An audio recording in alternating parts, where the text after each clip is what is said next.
Hi friends, ఎలా ఉన్నారు? బాగున్నారా? నేనైతే కోవిడ్లో షాపింగ్ మాల్ దగ్గరికి వచ్చాను అనమాట. ఈ షాపింగ్ మాల్ వచ్చేసి అగేలా ప్రాంతంలో ఇది ఉందన్నమాట. ఈ షాపింగ్ మాల్ పేరు ద గేట్ మాల్ అనమాట. ఇది వచ్చేసి చూడనికేమో కలర్ఫుల్గా మంచిగా బ్రహ్మాండంగా అయితే కనబడుతుంది. కానీ ఈ షాపింగ్ మాల్ దగ్గరకు వచ్చినాక తెలిసింది ట్రాఫిక్లో నేను వచ్చి పడినానా, ఆ ట్రాఫిక్ నా మీద వచ్చి పడిందా అన్నట్టుగా ఉంది అనమాట.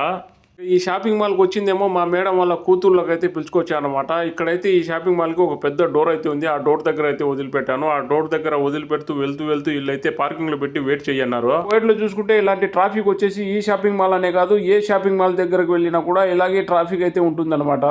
నాకైతే ఒకటైతే అర్థమయ్యింది, ఈ షాపింగ్ మాల్ దగ్గర ఇంత ట్రాఫిక్ ఏంది ఉందంటే, బయట అయితే చూడండి, ఈ షాపింగ్ మాల్ బయట స్క్రీన్లు అయితే కనబడుతున్నాయి కదా, ఈ స్క్రీన్ల మీద వచ్చేసి 70% ఆఫర్ అయితే పెట్టాడు. అందుకోసమే ఈ షాపింగ్ మాల్లోకి అయితే ఎగబడి వెళ్తున్నారు. ఈ ఆఫర్ ఉన్నందువల్లనే వీళ్ళు ఎలా వెళ్తున్నానో వీళ్ళకే అర్థం కావడం లేదు. చెప్తాను చూడండి. ఇలా చూడండి, వాళ్ళేమో కొట్టుకుంటారు, పార్కింగ్ దొరకలేగా రోడ్ల మీద కార్లు పెట్టేసి నడుచుకుంటూ ఈ షాపింగ్ మాల్ లోపలికి అయితే వెళ్తున్నారు అనమాట.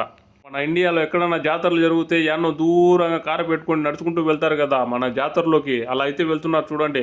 చూసుకుంటే కువైట్లో 4 రోజుల తర్వాత రంజాన్ పండుగ అయితే ఉందన్నమాట. ఈ 4-5 రోజులు వచ్చేసి ట్రాఫిక్ అయితే చాలా భయంకరంగా అయితే ఉంటుంది కువైట్లో.